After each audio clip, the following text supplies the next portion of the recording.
L'Exode, chapitre 18. Jéthro, sacrificateur de Madian, beau-père de Moïse, apprit tout ce que Dieu avait fait en faveur de Moïse et d'Israël, son peuple. Il apprit que l'Éternel avait fait sortir Israël d'Égypte. Jéthro, beau-père de Moïse, prit Séphora, femme de Moïse, qui avait été renvoyée. Il prit aussi les deux fils de Séphora. L'un se nommait Gershom, car Moïse avait dit « J'habite un pays étranger ». L'autre se nommait Eliezer, car il avait dit « Le Dieu de mon père m'a secouru, et il m'a délivré de l'épée de Pharaon ».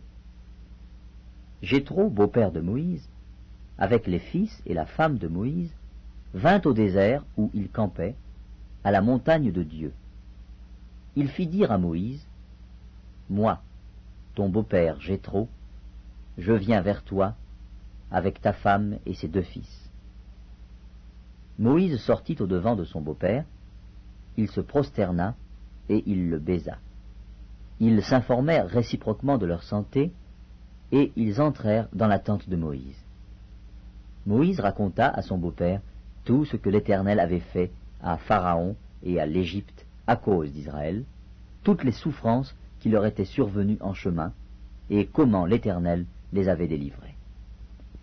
Jéthro se réjouit de tout le bien que l'Éternel avait fait à Israël, et de ce qu'il l'avait délivré de la main des Égyptiens. Et Jéthro dit, « Béni soit l'Éternel, qui vous a délivré de la main des Égyptiens et de la main de Pharaon, qui a délivré le peuple de la main des Égyptiens. Je reconnais maintenant que l'Éternel est plus grand que tous les dieux, car la méchanceté des Égyptiens est retombée sur eux. » Jéthro, beau-père de Moïse, offrit à Dieu un holocauste et des sacrifices. Aaron et tous les anciens d'Israël vinrent participer au repas avec le beau-père de Moïse, en présence de Dieu.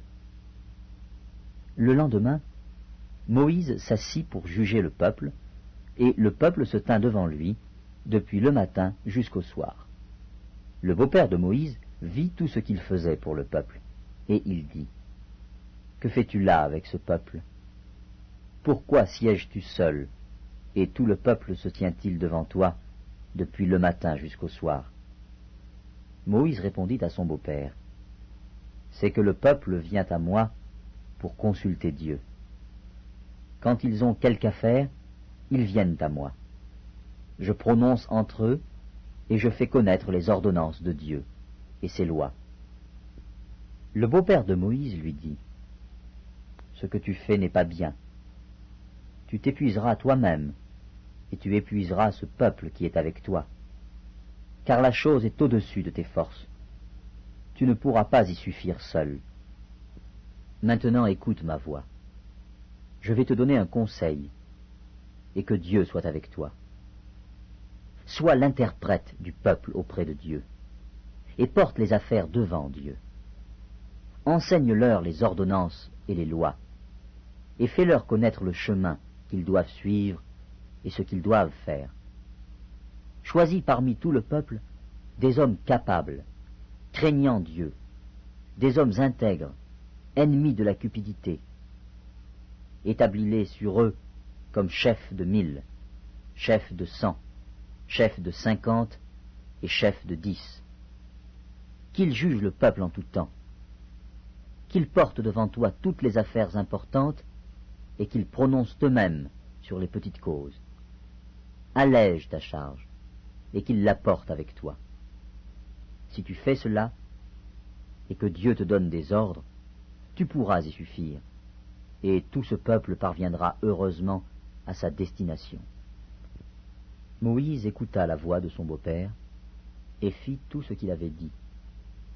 Moïse choisit des hommes capables parmi tout Israël, et il les établit chefs du peuple, chefs de 1000, chefs de 100, chefs de 50 et chefs de 10.